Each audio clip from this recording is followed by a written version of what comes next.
Gang kenanga di pinggiran Pekalongan selalu ramai menjelang maghrib. Anak-anak bermain bola plastik di tanah lapang kecil dekat tambak.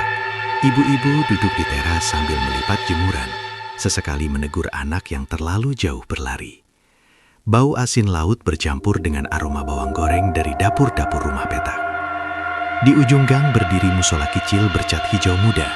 Pengeras suaranya sering mendengung sebelum azan berkumandang. Di sebelahnya, warung kopi milik Pak Lurah tidak pernah benar-benar sepi.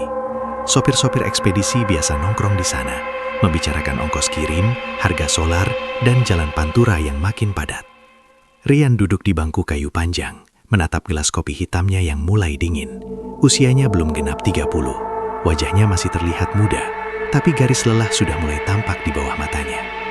Sejak menikah 6 bulan lalu, ia merasa waktu berjalan lebih cepat dari biasanya. Kebutuhan bertambah, sementara penghasilan sebagai kuli bongkar muat di gudang lama tidak pernah cukup. Dengar-dengar perusahaan sebelah beli truk gandeng baru, kata Darto, sopir senior, sambil meniup asap rokoknya. Muatan besar, katanya langsung dapat kontrak dari Jakarta. Rian mengangkat kepala. Yang dekat Lok itu, Pak? Darto mengangguk pelan. Iya, ekspedisi Sinar Laut, cepat sekali besarnya. Nama itu belakangan sering terdengar. Gudang mereka yang dulu biasa saja, kini hampir setiap malam lampunya menyala terang. Truk keluar masuk tanpa henti. Orang-orang bilang rezekinya sedang lancar. Azan maghrib berkumandang, percakapan terputus. Rian berdiri dan berjalan ke musola. Lantainya dingin saat disentuh keningnya. Dalam sujud ia sempat berdoa agar diberi pekerjaan tetap. Apa saja, asal halal dan cukup untuk menghidupi istrinya. 2 minggu kemudian, doa itu seperti dijawab. Sore itu, suara mesin berat terdengar memasuki gang. Anak-anak berhenti bermain. Debu tipis berterbangan ketika sebuah truk gandeng besar berwarna merah tua perlahan mundur menuju gudang kosong di dekat tambak. Terpal biru menutup baknya rapat-rapat. Badannya tinggi dan panjang, hampir memenuhi pandangan. Rian yang sedang membantu tetangga memperbaiki pagar berdiri terpaku. Besar sekali, gumam seorang ibu. Truk itu berbeda dari truk lain yang biasa lewat. Suaranya lebih halus, tapi entah kenapa terasa berat. Seperti ada beban yang tak terlihat ikut bergerak bersama rodanya. Dari kabin turun seorang pria berperut buncit dengan kemeja rapi. Ia tersenyum lebar kepada warga yang menonton. Mohon izin ya Pak, Bu, mulai sekarang gudang ini dipakai Sinar Laut, katanya ramah. Beberapa orang membalas senyum. Rezeki baru untuk kampung, pikir mereka. Gudang yang tadinya kosong akan hidup lagi. Mungkin ada lowongan kerja. Malamnya kabar itu menyebar cepat. Rian dipanggil ke kantor kecil di samping gudang. Ia tak menyangka ketika ditawari posisi sopir cadangan untuk truk baru itu. Gajinya lebih besar dari kerja lama kamu, kata manajer gudang, asal siap kerja malam dan luar kota. Rian pulang dengan langkah cepat. Di rumah kontrakan sederhana, istrinya Sari sedang menggoreng tempe. Wajahnya berbinar saat mendengar kabar itu. Alhamdulillah, ucap Sari lirih, mungkin ini jalan kita. Sejak truk gandeng merah itu resmi beroperasi, suasana di gudang Sinar Laut berubah cepat. Dalam hitungan minggu, halaman yang dulu lengang kini selalu dipenuhi tumpukan kardus, karung, dan peti kayu. Bau kayu basah dan plastik bercampur solar menjadi aroma sehari-hari. Rian hampir tak punya waktu duduk santai di warung kopi lagi. Order datang bertubi-tubi. Barang dari Jakarta, Semarang, Surabaya. Muatan tak pernah kosong. Bahkan seringkali jadwal keberangkatan ditambah mendadak karena permintaan klien penting. Ini namanya rezeki lagi deras, kata Pak Hadi, pemilik perusahaan, sambil menepuk bahu Rian. Kalau kerja bagus, bonus akhir bulan bisa double. Dan memang benar, gaji pertama Rian sebagai sopir tetap jauh lebih besar dari sebelumnya. Ia bisa melunasi cicilan motor, bisa mengirim uang ke ibunya di kampung, bahkan sempat membelikan Sari kulkas kecil bekas agar tidak perlu lagi belanja sayur setiap hari. Rumah kontrakan mereka yang sederhana mulai terasa lebih hidup. Sari menaruh taplak baru di meja, mengganti tirai jendela dengan warna biru muda. Wajahnya sering terlihat cerah. Alhamdulillah ya, ucap Sari suatu malam, sambil menyeduh teh hangat. Mungkin ini jawaban doa kita. Rian mengangguk, tapi ia tak sepenuhnya tenang. Setiap kali menerima amplop gaji, ada perasaan aneh yang menyelip. Bukan takut, bukan juga bersalah. Hanya rasa seperti berdiri di lantai yang terlalu licin. Nyaman, tapi mudah tergelincir. Di gudang, ritme kerja makin tak wajar. Truk gandeng merah hampir selalu jadi prioritas. Jika ada muatan sedikit saja, tetap diangkut. Jika kosong, selalu saja tiba-tiba ada barang tambahan. Hebat ya, truk baru itu, kata salah satu kernet. Kayak ada magnetnya, selalu penuh. Rian menyenyut tipis. Namun ia mulai memperhatikan hal-hal kecil. Sopir senior yang dulu sering mendampinginya, Pak Darto, mendadak berhenti masuk kerja. Katanya sakit, tapi tidak ada yang tahu sakit apa. Rumahnya terlihat tertutup setiap kali Rian lewat. Motor tuanya masih terparkir di teras, berdebu. Pak Darto pindah kerja, jawab manajer singkat saat ditanya. Tapi kok nggak pamit? Tanya Rian lagi. Manajer itu hanya tersenyum tipis. Orang kalau sudah dapat jalan lain, kadang lupa pamit. Jawaban itu terasa menggantung. Beberapa hari kemudian, kabar beredar bahwa seorang sopir lama sebelum Rian pernah mengalami kecelakaan tunggal di jalur Pantura. Tidak ada kendaraan lain terlibat. Truk ditemukan berhenti rapi di bahu jalan. Sopirnya tak selamat. Remblong mungkin, kata orang-orang. Ngantuk, tambah yang lain. Namun tak ada bekas tabrakan besar. Tidak ada cerita detail. Hanya kabar yang lewat begitu saja, seperti berita biasa. Malam itu, Rian mendapat jadwal berangkat lebih larut dari biasanya, hampir tengah malam. Ia sempat pamit pada Sari yang terlihat cemas. Jangan lupa istirahat kalau capek. Rian mengangguk. Ia tak ingin istrinya ikut memikirkan hal-hal yang belum tentu benar. Gudang terasa berbeda saat malam makin dalam. Lampu neon memantulkan bayangan panjang di lantai semen. Suara jangkrik dari arah tambak terdengar lebih jelas. Angin membawa bau asin laut. Saat Rian naik ke kabin, ia kembali mencium bau tanah basah itu. Lebih kuat dari sebelumnya. Ia menoleh ke kursi sebelah. Kosong. Mesin dinyalakan. Getarannya halus, stabil. Semua terlihat normal. Namun ketika truk mulai keluar dari halaman gudang, anjing-anjing kampung kembali melolong. Kali ini lebih panjang, seolah mengikuti irama roda yang berputar pelan. Di tikungan dekat musola kecil, Rian melihat beberapa ibu-ibu yang baru pulang dari pengajian berdiri diam. Mereka tak berbicara, hanya memandang truk lewat dengan tatapan yang sulit ia artikan. Seperti kagum atau khawatir. Perjalanan malam itu lancar, terlalu lancar. Biasanya jalur Pantura selalu padat oleh bus dan truk lain, tapi malam itu terasa lengang. Lampu-lampu jalan menyala redup, sebagian berkedip. Rian sempat melirik kaca spion. Bak truk tertutup rapat oleh terpal biru. Namun entah kenapa, ia merasa bagian belakang terlihat lebih tinggi dari biasanya, seperti muatan di dalamnya bertambah tanpa ia ketahui. Ia mencoba mengusir pikiran itu. Surat jalan jelas, berat barang sudah tercatat. Sesampainya di tujuan, petugas gudang tujuan sempat mengernyit. Muatan kamu kok berat sekali? Tanyanya sambil melihat timbangan. Ini sesuai surat, jawab Rian, menunjukkan dokumen. Petugas itu tak melanjutkan pertanyaan. Barang tetap dibongkar. Semua terlihat biasa. Namun saat kembali ke kabin untuk perjalanan pulang, Rian melihat sesuatu yang membuat dadanya bergetar pelan. Di lantai dekat pedal gas, kembali ada tanah lembab. Padahal ia yakin tadi sudah membersihkannya. Tanah itu menempel seperti baru saja diinjak seseorang dengan kaki basah. Rian terdiam cukup lama sebelum akhirnya menyapa lagi dengan kain lap. Cuma lumpur, bisiknya pada diri sendiri. Ketika ia tiba kembali di gang kenangan menjelang subuh, suasana kampung masih gelap, hanya lampu teras beberapa rumah yang menyala. Ia memarkir truk di gudang, mematikan mesin. Untuk sesaat, dalam keheningan itu, ia merasa seperti mendengar napas panjang dari arah belakang. Pelan, berat, seperti seseorang yang baru selesai bekerja keras. Rian membeku. Ia menunggu beberapa detik. Tak ada apa-apa, hanya suara angin yang melewati selat terpal. Pagi harinya, suasana kampung kembali normal. Anak-anak sekolah, ibu-ibu belanja sayur, bapak-bapak berangkat kerja. Namun di warung kopi, pembicaraan mulai berubah.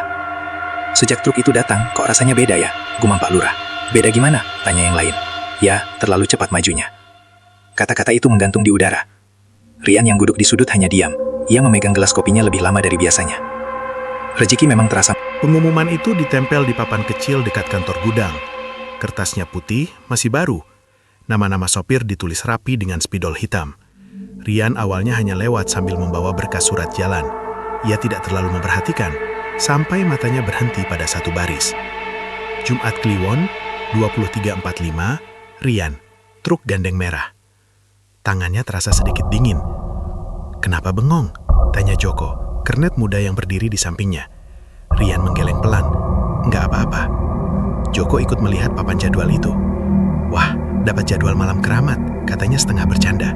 Biasanya kalau Jumat Kliwon, orang kampung pada nggak keluar malam. Rian tersenyum tipis, tapi dadanya terasa berat. Di kampung seperti Gang Kenanga, Jumat Kliwon bukan sekadar penanggalan Jawa. Malam itu sering dianggap waktu yang sunyi dan sensitif.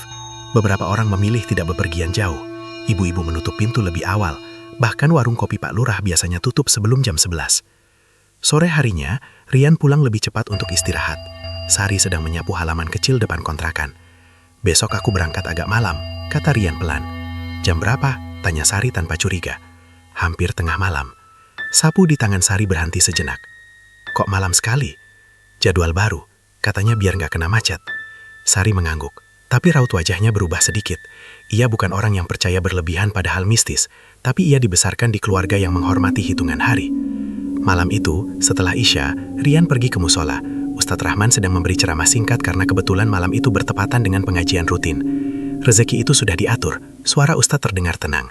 Kalau terasa terlalu cepat, terlalu mudah, jangan langsung senang. Tanyakan pada diri sendiri, apakah kita tetap ingat pada yang memberi? Rian menunduk, entah kenapa kata-kata itu terasa seperti ditujukan padanya. Jangan sampai kita mengejar dunia sampai lupa cara pulang, lanjut Ustadz. Angin malam masuk dari jendela musola, lampu neon bergoyang pelan. Untuk sesaat, Rian merasa seolah-olah ia sedang diingatkan tentang sesuatu yang belum terjadi. Hari Jumat berjalan seperti biasa, tapi suasana gudang berbeda. Tidak ada tawa keras, tidak ada candaan seperti biasanya. Truk gandeng merah sudah diparkir menghadap keluar sejak sore. Terpal birunya tampak lebih gelap dari biasanya, meski matahari masih cukup terang. Rian memeriksa surat jalan. Muatan tercatat ringan, hanya beberapa palet barang elektronik. Tidak sebanding dengan ukuran truk sebesar itu. Aneh, gumamnya pelan. Kenapa? Tanya manajer yang tiba-tiba berdiri di belakangnya. Biasanya kalau pakai truk ini, muatannya banyak. Manajer tersenyum kecil. Kadang bukan soal banyaknya barang, yang penting tetap jalan. Jawaban itu membuat Rian tidak bertanya lagi. Menjelang maghrib, langit di atas tambak terlihat kemerahan. Angin dari laut bertiup lebih kencang. Beberapa burung berterbangan rendah, seperti mencari tempat berteduh. Di kampung, suasana mulai lebih sepi dari biasanya. Warung kopi tutup lebih awal, anak-anak dipanggil masuk sebelum gelap benar. Sari menyiapkan bekal nasi dan telur dadar untuk Rian. Hati-hati di jalan, katanya lirih. Kalau capek, berhenti saja. Rian mengangguk. Ia ingin terlihat tenang, tapi perutnya terasa tidak nyaman sejak sore. Pukul 23.45, ia sudah duduk di kabin. Gudang hanya diterangi 2 lampu besar. Bayangan truk memanjang sampai hampir menyentuh pintu gerbang. Ia menarik nafas dalam-dalam dan menyalakan mesin. Suara mesin terdengar normal, stabil. Namun saat jarum jam tepat menunjukkan 23.45, lampu di gudang sempat berkedip sebentar. Rian menoleh. Mungkin listrik, gumamnya. Truk mulai bergerak pelan meninggalkan halaman.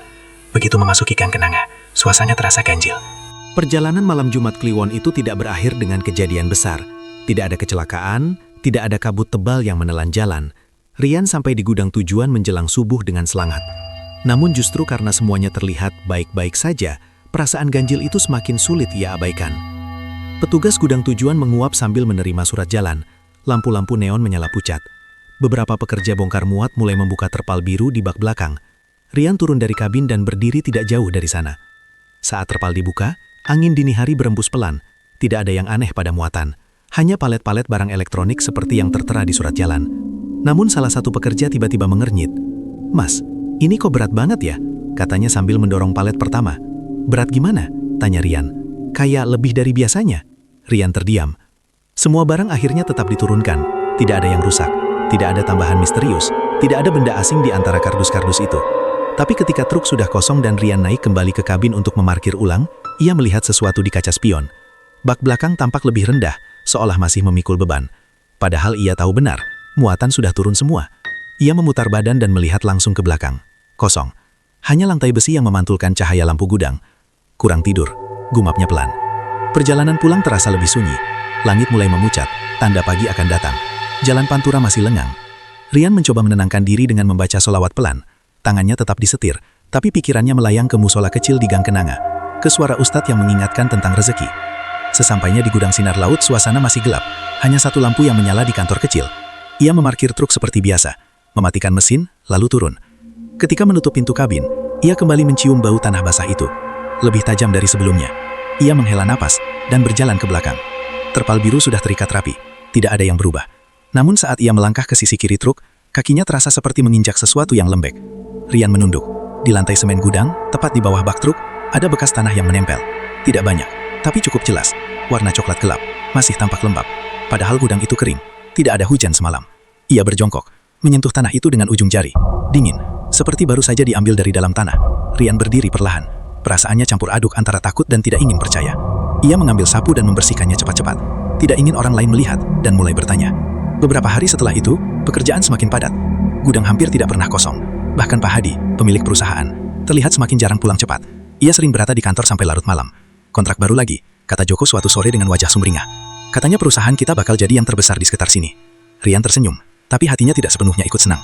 Ia mulai memperhatikan sesuatu yang lain. Setiap kali truk gandeng merah selesai mengantar muatan dan kembali ke gudang, selalu ada satu malam di mana listrik kampung tiba-tiba padam beberapa detik. Tidak lama, hanya kedipan. namun cukup untuk membuat suasana terasa janggal. "Istri kita kenapa sih akhir-akhir ini?" keluh Bu Tatik suatu malam di warung. "Kayaknya gardunya nggak kuat," jawab Pak Lurah. Rian hanya diam. Ia tahu persis. Kedipan itu hampir selalu terjadi bersamaan dengan kedatangan truknya. Suatu sore, saat sedang membersihkan kabin sendirian, ia membuka laci kecil di bawah dashboard untuk mencari kain lap. Di dalamnya, selain buku servis dan kertas-kertas lama, ada selembar kertas kecil terlipat. Ia ragu sejenak sebelum membukanya. Tulisan tangan di kertas itu tampak tergesa. "Jangan percaya semua yang kamu lihat. Jangan berhenti kalau mendengar suara. Tidak ada nama, tidak ada tanggal." Rian merasakan tengkuknya meremang. Tulisan itu bukan miliknya. Bisa jadi milik sopir sebelumnya. Tangannya sedikit gemetar saat melipat kembali kertas itu. Ia ingin membuangnya, tapi entah kenapa ia menyimpannya di saku. Malam itu, saat makan bersama Sari, ia tampak lebih pendiam dari biasanya. "Kamu kenapa?" tanya Sari pelan. Siang itu, udara di gudang terasa lebih panas dari biasanya. Kipas angin tua di sudut ruangan berputar lambat, hanya mengaduk bau kardus, solar, dan debu. Rian baru saja selesai menurunkan muatan ketika manajer memanggilnya ke kantor kecil. "Surat jalan minggu depan sudah siap, kamu cek saja," katanya singkat. Rian mengangguk dan masuk. Kantor itu tidak besar, hanya ada satu meja kayu, lemari arsip besi, dan papan jadwal di dinding. Tirai jendela setengah tertutup, membuat cahaya siang masuk redup. Ia duduk dan mulai membuka map berisi jadwal pengiriman. Tangannya bergerak otomatis, membaca tanggal dan rute. Lalu matanya tertumbuk pada sesuatu yang berbeda. Di sudut meja, ada buku tebal berwarna coklat tua, tidak pernah ia lihat sebelumnya. Buku itu tidak berlabel, hanya ada bekas jari di sampulnya, seperti sering dibuka. Rian sebenarnya tidak berniat mengutak-atik barang orang, tapi entah kenapa, rasa ingin tahu mengalahkan keraguan. Ia melirik ke pintu. Sepi. Tangannya menyentuh sampul buku itu. Dingin. Ia membuka halaman pertama. Isinya daftar nama. Tersusun rapi per tahun. Di samping setiap nama ada tanggal dan keterangan singkat. Beberapa nama diberi tanda centang hitam. Beberapa lainnya dicoret dengan tinta merah. Rian membaca pelan. 2018, S. Wibowo, kecelakaan tunggal. 2019, A. Kurnia, mengundurkan diri. 2020, P. Darto, sakit, tidak kembali. 2021, R. Saputra, garis. Tangannya berhenti. R. Saputra, itu namanya. Di sampingnya belum ada keterangan, hanya garis kosong. Jantung Rian berdetak keras. Ia membalik halaman berikutnya. Tahun-tahun sebelumnya juga ada pola yang sama. Satu nama setiap tahun diberi tanda khusus. Bukan semua sopir, hanya satu.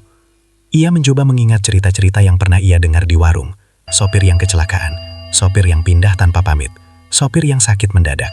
Selalu satu orang dalam setahun. Pikirannya mulai menyusun sesuatu yang tidak ingin ia percayai. Langkah kaki terdengar di luar.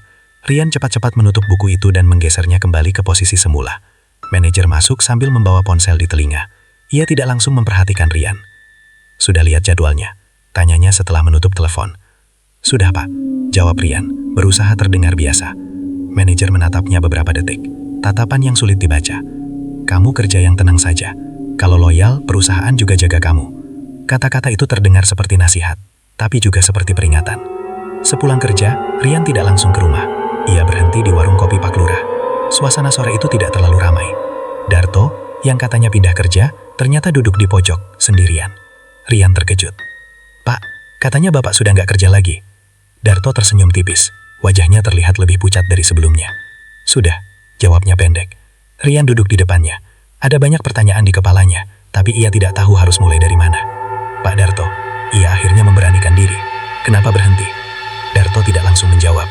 Ia menyesap kopinya pelan. "Kamu sudah dapat jadwal Jumat Kliwon lagi?" tanyanya balik. Rian terdiam. Darto tersenyum pahit. Angin sore bertiup pelan. Plastik pembungkus makanan ringan di etalase warung berdesir halus. "Ada yang salah dengan truk itu ya, Pak?" suara Rian hampir berbisik. Darto menatapnya lama. "Kamu pernah lihat sesuatu di bak?" Rian tidak menjawab, tapi sorot matanya sudah cukup. Darto mengangguk pelan. "Jangan pernah berhenti kalau dengar suara. Jangan pernah buka terpal di tengah jalan." "Kenapa?" "Karena yang dibawa bukan cuma barang." Kalimat itu membuat udara di sekitar Rian terasa menipis. "Apa maksudnya?" Darto menunduk. "Perusahaan itu dulu hampir bangkrut, tiba-tiba dapat modal besar. Sejak truk gandeng itu datang, semuanya berubah." "Pesugihan." Rian menyebut kata itu dengan ragu. Darto tidak mengiyakan, tidak juga membantah. Hanya saja, lanjutnya pelan. "Setiap tahun selalu ada satu sopir yang gak kembali seperti biasa. Dan perusahaan tetap jalan." Sunyi beberapa saat. Rian merasa seolah dunia di sekelilingnya melambat. "Pak Darto kenapa bisa selamat?" tanyanya pelan. Darto tersenyum hambar. "Saya berhenti sebelum nama saya dicoret." Kata dicoret itu terasa seperti pisau tipis di telinga Rian. Ia teringat buku coklat tadi, Era Saputra. Belum ada keterangan, belum dicoret. Malamnya Rian pulang dengan pikiran kacau. Sari menyambutnya dengan senyum seperti biasa, tapi ia sulit membalas dengan wajar. Setelah makan, Sari berkata pelan, "Aku mimpi aneh lagi semalam." Rian menoleh. "Apa?" "Aku lihat kamu berdiri di pinggir jalan, sendirian. Truknya parkir rapi, tapi kamu gak jawab waktu aku panggil." Jantung Rian terasa ditekan sesuatu. "Mimpi aja," katanya cepat. Sari mengangguk, tapi matanya menyiratkan kecemasan. Menjelang tidur, Rian teringat buku daftar nama itu. Sejak menemukan buku daftar nama itu, Rian tidak lagi melihat gudang sinar laut dengan cara yang sama. Setiap sudut terasa menyimpan sesuatu. Lemari arsip besi tampak seperti menyembunyikan lebih dari sekadar dokumen. Bahkan suara stapler dan derit kursi terdengar lebih tajam di telinganya. Namun kehidupan di Gang Kenanga tetap berjalan seperti biasa. Pagi-pagi, ibu-ibu menyiram tanaman di depan rumah. Tukang sayur lewat dengan suara khasnya. Anak-anak berangkat sekolah sambil tertawa. Semua terlihat normal. Justru kenormalan itu yang terasa janggal bagi Rian. Di warung kopi, pembicaraan mulai sering menyinggung gudang ekspedisi. Sejak perusahaan itu maju, kok rasanya kampung kita nggak pernah benar-benar sunyi ya? Kata Pak Lurah suatu sore. "Maksudnya?" tanya Bu Tati. "Ya, meski nggak ada truk lewat, tetap saja kayak ada suara mesin jauh di belakang." Beberapa orang tertawa kecil, menganggap itu hanya perasaan. Tapi yang lain tidak ikut tertawa. "Aku juga sering dengar," sahut seorang bapak yang rumahnya dekat tambak. "Kadang tengah malam, kayak ada kendaraan berhenti di depan rumah. Tapi pas dibuka, nggak ada apa-apa." Rian yang duduk di pojok hanya diam. Ia tidak ingin terlihat terlalu memperhatikan. Di rumah, Sari semakin sering terlihat gelisah. "Aku nggak tahu kenapa," katanya suatu malam setelah Isya. "Rasanya tiap kali truk itu lewat, dadaku sesak." Rian mencoba tersenyum. "Kamu terlalu banyak dengar omongan orang." Tapi dalam hati, ia tahu perasaan itu bukan tanpa sebab. Beberapa hari kemudian, listrik kampung kembali berkedip saat truk gandeng merah masuk gudang. Kali ini lebih lama, hampir 5 detik. Anak-anak yang sedang bermain di luar berteriak kecil karena kaget. Begitu lampu menyala lagi, suasana terasa berbeda, lebih hening. Malam itu Rian mendapat giliran lembur memeriksa kendaraan. Ia sendirian di gudang. Lampu neon memantulkan bayangan panjang truk di lantai semen.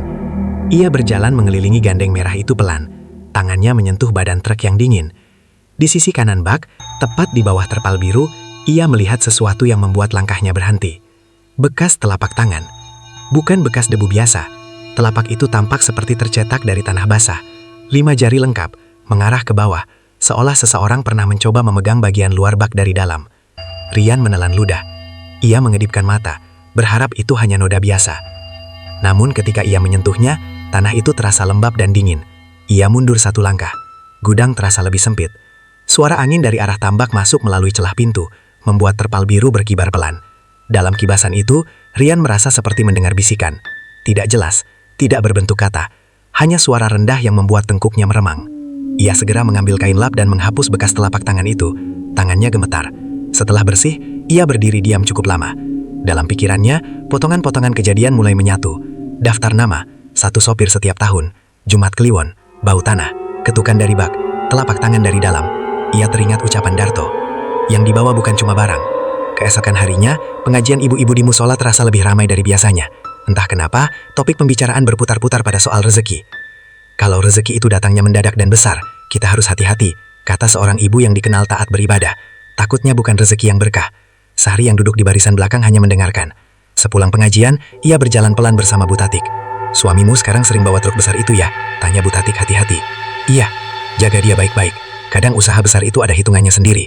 Kalimat itu sederhana, tapi cukup membuat langkah Sari melambat. Malamnya, Sari bercerita pada Rian tentang pembicaraan itu. Rian terdiam lama sebelum menjawab. Ia ragu sejenak. "Kalau misalnya ada sesuatu yang gak beres dengan kerjaanku, kalau mau aku berhenti." Sari menatapnya kaget. "Kenapa tanya begitu?" "Cuma tanya." Sari menggenggam tangannya. "Aku lebih pilih hidup sederhana tapi tenang." Jawaban itu terasa seperti cahaya kecil di dada Rian. Namun bersamaan dengan itu, bayangan utang orang tuanya, cicilan kontrakan, dan rencana masa depan ikut muncul. Ia terjebak di antara 2 ketakutan, takut kehilangan pekerjaan, dan takut menjadi bagian dari sesuatu yang salah. Beberapa hari kemudian, manajer memanggilnya lagi. "Minggu depan kamu yang pegang jadwal utama," katanya. "Jadwal utama? Gandeng merah. Full perjalanan luar kota, kamu sudah paling cocok. Rian merasa tenggorokannya kering. Kenapa saya, Pak? Manajer tersenyum tipis. Karena kamu kuat, dan kamu butuh kerja ini. Kalimat terakhir itu terdengar lebih seperti pernyataan dari dugaan. Rian keluar dari kantor dengan langkah berat.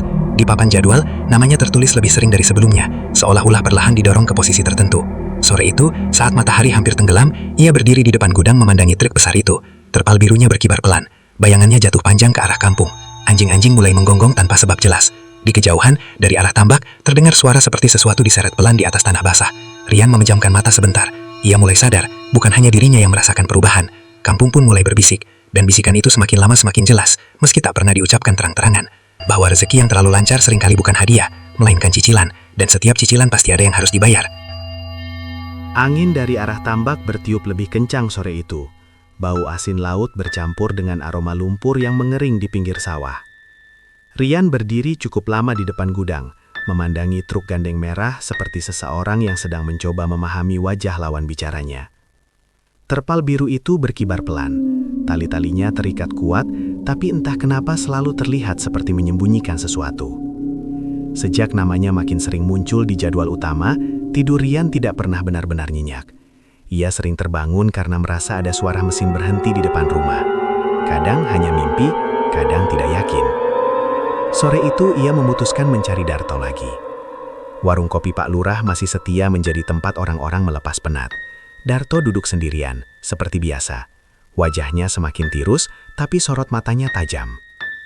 "Pak," sapa Rian pelan. Darto mengangguk. "Kamu kelihatan makin capek." Rian duduk di depannya. "Nama saya ada di daftar itu." Darto tidak terlihat terkejut. "Sudah kuduga." "Kenapa cuma satu orang tiap tahun, Pak?" Darto terdiam lama sebelum menjawab. Ia melihat sekeliling, memastikan tidak ada yang terlalu memperhatikan. "Dulu, sebelum kamu masuk, perusahaan itu hampir bangkrut," katanya pelan. "Utang banyak, truk rusak, sopir keluar satu persatu." Rian menyimak tanpa berkedip. Tiba-tiba, Pak Hadi dapat pinjaman besar. Bukan dari bank, dari seseorang di pesisir. Rian langsung teringat cerita lama tentang ritual-ritual di pantai utara Pekalongan, tentang orang-orang yang datang malam-malam membawa sesajen. "Perjanjian?" tanya Rian lirih. Darto mengangguk tipis. Katanya usaha akan selalu penuh. Truk tidak pernah kosong. Order datang sendiri. Tapi ada syaratnya. Rian menahan napas. Setiap tahun, satu yang mengemudi truk utama harus ikut mengantar sesuatu. "Maksudnya?" Darto menatapnya dalam. "Tumbal." Kata itu terasa berat, meski diucapkan pelan. Rian mencoba menolak dalam hati. "Tapi, orang yang kecelakaan itu kan bisa saja memang musibah biasa." "Bisa," jawab Darto tenang. "Kalau cuma sekali. Tapi kalau selalu satu, dan selalu sopir utama." Sunyi beberapa saat. Hanya suara sendok beradu dengan gelas. "Pak Hadi tahu?" tanya Rian. Darto tersenyum hambar. Kalau dia nggak tahu, nggak mungkin berani teruskan. Rian merasa dunia di sekelilingnya seperti mengecil. Ia teringat Sari. Teringat rencana membeli rumah kecil suatu hari nanti. "Kalau saya berhenti sekarang." Darto menatapnya lama. "Nggak semudah itu." "Maksudnya?" "Kalau sudah masuk daftar, artinya kamu sudah dihitung." Kalimat itu membuat tengkuk Rian meremang. Malamnya, Rian pulang dengan pikiran lebih berat dari sebelumnya. Sari menyambutnya dengan senyum kecil, tapi ia bisa melihat kecemasan di mata istrinya. "Kamu ketemu Pak Darto lagi?" tanya Sari. Rian terdiam. "Iya." Sari mendekat. "Kamu takut ya?" Rian ingin menjawab tidak. Tapi kali ini ia tidak bisa berbohong. Jumat Kliwon datang lagi, seperti sesuatu yang memang sudah menunggu. Sejak pagi, perasaan Rian tidak tenang. Udara terasa lebih berat. Bahkan suara burung di tambak terdengar jarang. Di gudang, aktivitas tetap ramai, tapi tidak ada yang benar-benar banyak bicara. Di papan jadwal, namanya tertulis jelas. 23.45, Rian, truk gandeng merah, rute luar kota. Ia berdiri cukup lama memandangi tulisan itu, seolah berharap huruf-hurufnya berubah sendiri. Siap malam ini? Tanya manajer dari belakang. Rian menoleh. Pak, kalau saya minta tukar jadwal? Manajer tersenyum tipis. Kenapa? Takut?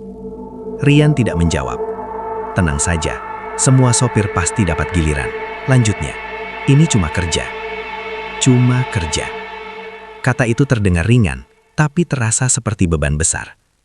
Sore menjelang malam, langit di atas pinggiran Pekalongan tampak kemerahan, lalu perlahan gelap. Angin laut membawa aroma asin yang lebih tajam dari biasanya. Di rumah, Sari tampak gelisah. Ia tidak banyak bicara saat menyiapkan bekal. Kamu nggak enak badan? Tanya Rian pelan. Sari menggeleng. Cuma, rasanya nggak tenang saja. Rian memeluk istrinya sebentar lebih lama dari biasanya. Kalau aku belum pulang sampai pagi, jangan panik, katanya tanpa sadar. Sari langsung menatapnya. Jangan ngomong begitu. Rian mencoba tersenyum, tapi senyumnya tidak pernah sampai ke mata. Pukul 23.30, ia sudah duduk di kabin. Gudang lebih sunyi dari biasanya. Hanya 2 lampu besar menyala, memantulkan bayangan panjang truk di lantai. Terpal biru tampak lebih gelap malam itu. Muatan tercatat ringan lagi, hanya beberapa peti. Kenapa selalu ringan kalau Jumat Kliwon? Gumam Rian. Ia menyalakan mesin. Getarannya terasa halus, hampir terlalu halus. Jam menunjukkan 23.45 tepat saat truk mulai bergerak keluar gudang. Begitu memasuki gang kenanga, suasana terasa seperti ditahan nafasnya. Tidak ada televisi menyala, tidak ada orang duduk di teras. Lampu-lampu rumah redup. Saat melewati musola kecil, lampu di dalamnya tiba-tiba padam sesaat. Hanya 1 detik, tapi cukup membuat dada Rian bergetar. Anjing-anjing kampung melolong panjang. Truk melaju menuju jalur Pantura. Jalan malam itu terasa berbeda, tidak sepenuhnya sepi, tapi terlalu lengang untuk ukuran biasanya. Lampu-lampu jalan memantulkan cahaya kuning pucat di aspal. Beberapa kilometer pertama berjalan normal, lalu bau itu datang lagi. Tanah basah. Lebih kuat dari sebelumnya, seolah ada gundukan tanah yang baru saja dibongkar di dalam kabin. Rian menutup jendela. Bau itu tetap ada. Tiba-tiba, tok. Ketukan dari bak belakang. Rian menggenggam setir lebih erat. Tok, tok, lebih jelas. Ia mencoba mengingat pesan Darto. Jangan berhenti. Truk terus melaju. Namun kali ini ketukan berubah. Bukan hanya bunyi kayu atau besi bergeser. Seperti ada tangan yang memukul pelan dari dalam. Tok, tok, tok. Irama yang hampir menyerupai minta tolong.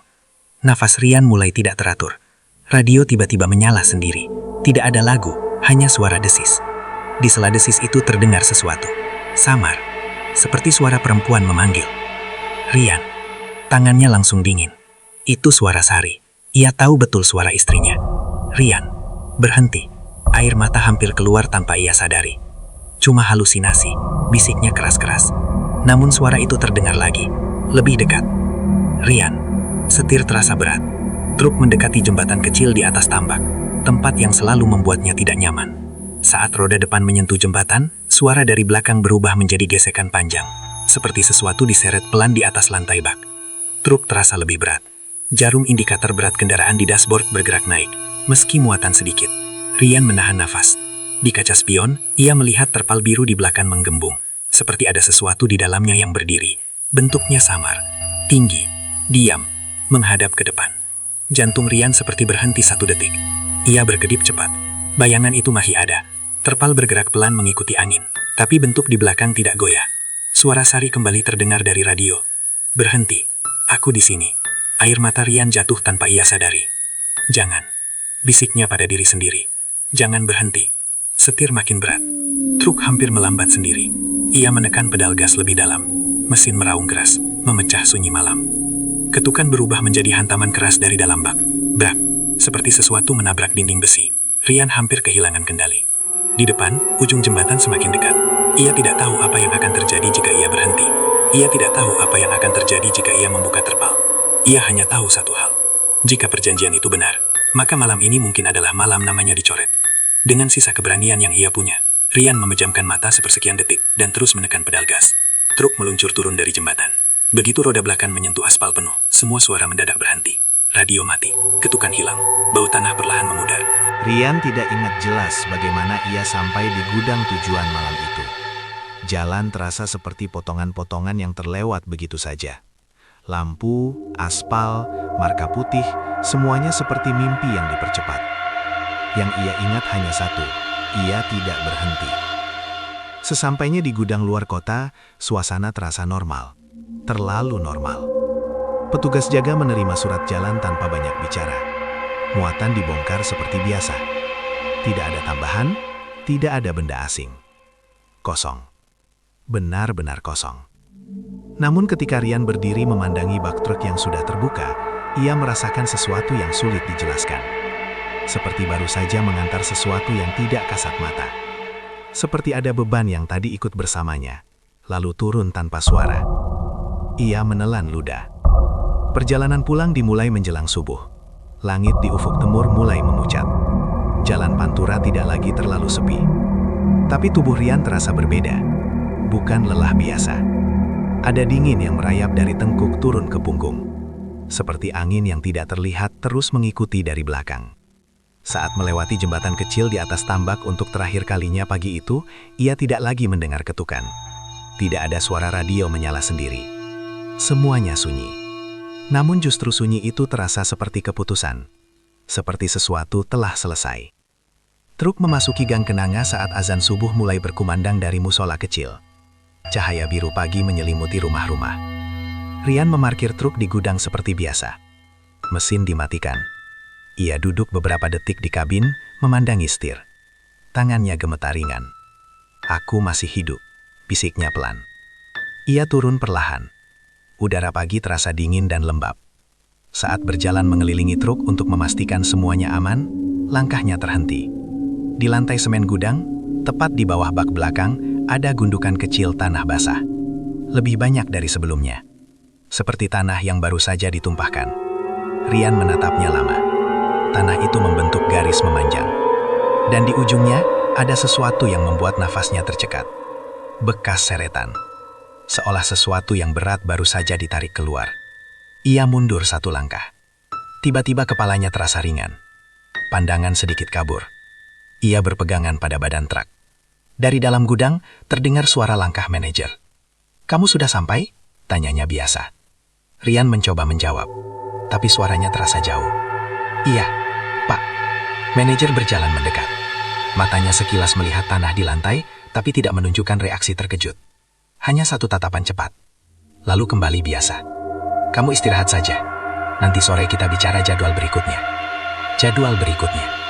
Kata-kata itu terdengar aneh. Seolah-olah malam tadi tidak berarti apa-apa. Rian mengangguk pelan. Ia melangkah keluar gudang. Setiap langkah terasa semakin ringan. Terlalu ringan. Saat melewati gang menuju rumahnya, ia melihat beberapa tetangga berdiri di depan rumah. Wajah mereka tampak tegang. Sari berdiri di tengah gang. Wajahnya pucat. Matanya merah. Begitu melihat Rian, ia terisak. Tapi bukan seperti orang yang melihat suaminya pulang dengan selamat. Lebih seperti orang yang baru kehilangan. Rian berhenti. "Sari?" Sari berlari, tapi melewatinya, menuju arah gudang. Rian menoleh bingung. Di belakangnya terdengar suara ramai. Orang-orang berkumpul di depan gudang. Ia ikut berjalan ke sana. Dan di sanalah ia melihatnya. Sebuah kerumunan mengelilingi sesuatu di lantai semen. Ambulans kecil sudah terparkir. Di tengah lingkaran itu terbaring seseorang. Tubuhnya ditutup kain. Tapi wajahnya terlihat jelas. Wajah itu wajahnya. Pucat. Mata terpejam. Tanah basah menempel di sisi baju. Rian membeku. Dunia terasa berhenti. Ia melihat manajer berdiri tidak jauh. Wajahnya datar. Ditemukan sudah tidak bernyawa di samping truk. Bisik seseorang. Mungkin serangan jantung. Atau kelelahan. Suara-suara itu terdengar jauh. Rian mencoba melangkah mendekat. Tidak ada yang menoleh padanya. Tidak ada yang menyadari keberadaannya. Ia berdiri tepat di samping tubuhnya sendiri. Melihat tanah basah yang membentuk garis panjang.